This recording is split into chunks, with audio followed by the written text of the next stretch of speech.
미라클 모닝. 이 시간은 이사야 9장 6절 7절 말씀을 통해서 놀랍고 신비한 기적, 강하신 하나님이라는 제목으로 말씀을 전하겠습니다. 예수 그 이름 나는 말할 수 없네. 그 이름 속에 있는 비밀을, 그 사랑을 말할 수 없어서 그 풍부함 표현 못해서 비밀이 되었네. 송명의 시인의 이 가사는 음미하면 음미할수록 말할 수 없는 감동을 줍니다. 찬송가 가운데 이런 찬송도 있습니다. 놀라운 그 이름, 놀라운 그 이름, 놀라운 그 이름 예수 내 주. 만왕의 왕이여 만유의 주시니 놀라운 그 이름 예수 내 주. 위대한 목자 영원하신 반석 전능한 하나님 엎드려 절하고 찬양을 드리세. 놀라운 그 이름 예수 내 주. 예수님의 이름을 더욱 높이는 찬양입니다. 사실 이런 찬양을 우리 생활 속에서 더 많이 불러야 된다고 생각합니다. 이번 주간은 계속해서 예수님의 이름에 대해서 말씀을 보고 있습니다. 예수님의 이름의 능력은 상상 이상으로 놀라운 역사가 일어납니다. 예수님의 이름은 구원의 이름이십니다. 하나님께 기도할 때 반드시 예수님의 이름으로 해야 하나님께서 들어준다고 약속해 주셨습니다. 내가 어려울 때, 힘들 때, 악한 세력들을 쫓아낼 때 바로 예수님의 이름을 사용해야 합니다. 예수님의 이름은 정말 놀라운 이름입니다. 예수님은 나의 상담자이십니다. 이사야 9장 6절 7절 말씀은 이사야가 BC 759년경에 태어난 말씀입니다. 이는 한 아이가 우리에게 태어났고 한 아들을 우리에게 주셨는데 그의 어깨에는 정권이 놓이고 그의 이름은 놀라우시니 조언자, 강하신 하나님, 영존하는 아버지, 평화의 통치자라 할 것이기 때문이라. 그의 정권과 화평의 번창함이 끝이 없으며 그가 다윗의 왕좌와 그의 왕국 위에 군림하여 그것을 정비하고 이제로부터 영원토록 판단의 공의와 정의로 그것을 굳게 세우리라. 만군의 주의 열심히 이것을 이루리라 라고 말씀했습니다. 예수님의 이름은 놀라우시니입니다. 예수님의 이름은 조언자 상담자이십니다.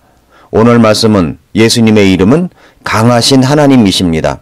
이 아기 예수님은 평범한 아기가 아닙니다. 그 본질에 있어서 하나님과 동일하신 아기입니다. 하나님이 아기로 오신 것입니다.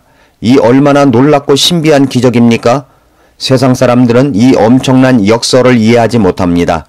만약에 예수님이 오실 때 전체 천사들과 군대들과 온갖 신종 무기들, 핵무기, 탄도미사일, 북한이 가장 무섭다고 하는 B-52 폭격기 한 대 20억 원이랍니다. 이런 것들을 동원하여 짠 하고 나타나셔서 회개하고 나를 믿어라 하셨다면 엄청난 두려움과 공포 가운데 살려달라고 아우성쳤을 것입니다. 그런데 우리 하나님은 그런 방법으로 오시지 않으셨습니다. 하나님은 미천한 장소 구유에 아기로 오셨습니다. 하나님이 아기로 오셨습니다. 이것은 미라클입니다. 이것은 기적입니다. 그런데 더 놀라운 것은 이런 아기 예수님을 누구든지 만날 수 있고 가까이 할 수 있다는 것입니다. 누구든지입니다. 차별이 없습니다. 가난한 사람이든 부자이든 지식인이든 배우지 못한 사람이든 남자든 여자든 어린아이든 노인이든 상관없습니다. 누구든지 예수님을 만날 수 있습니다. 예수님은 하나님이셨습니다. 그것을 증명하는 구절이 히브리서 1장 8절입니다.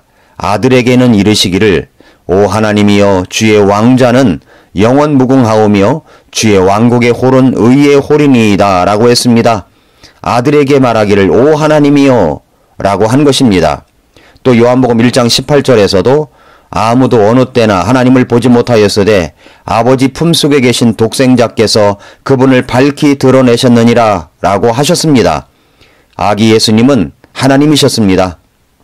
더 마이티가 강하신 하나님이셨습니다. 위대하고 굉장한 거대한 하나님이십니다.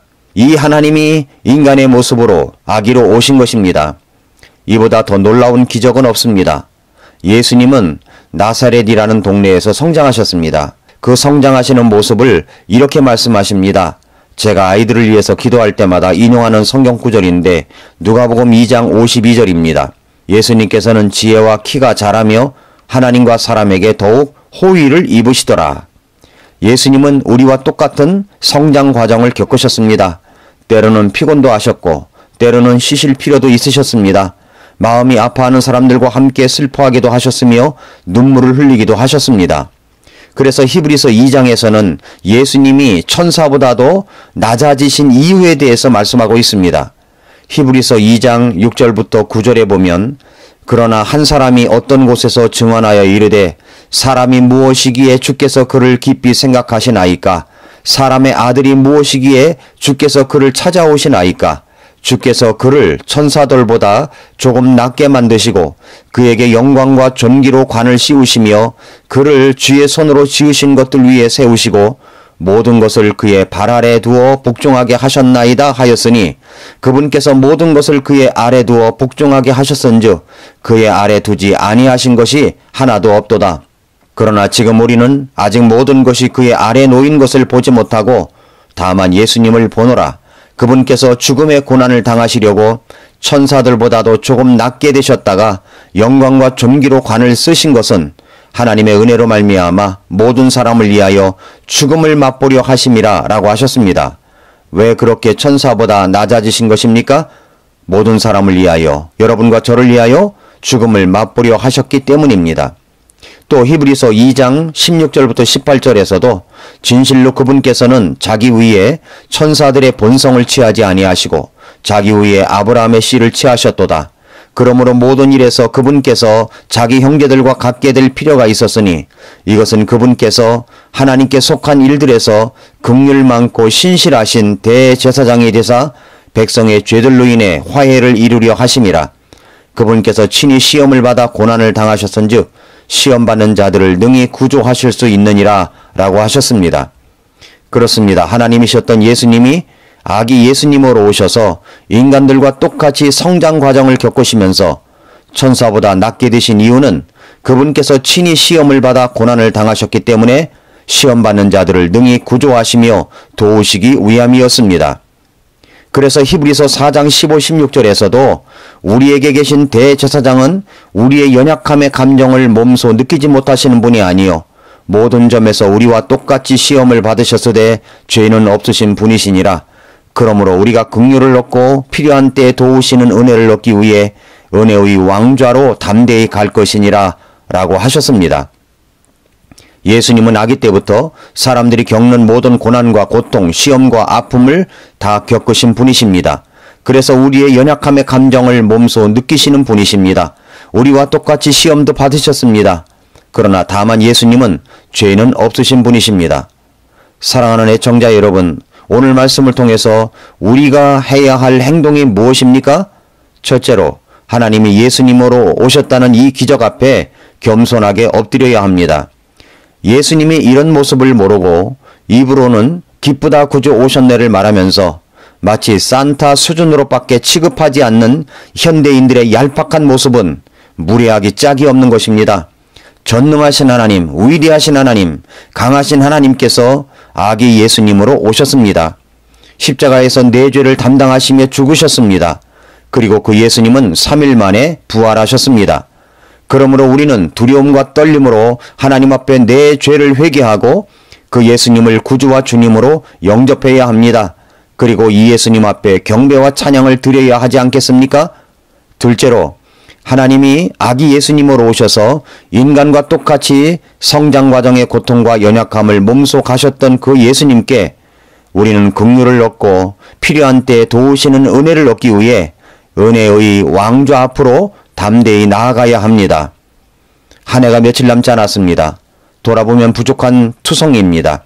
그러나 그럼에도 불구하고 이 신비한 기적, 강하신 하나님, 전능하신 하나님이 아기 예수님으로 오신 이유를 깨달아 겸손하게 하나님 앞에 내 자신을 바로잡고 다시 하나님 앞으로 나아와 도움을 요청하십시오.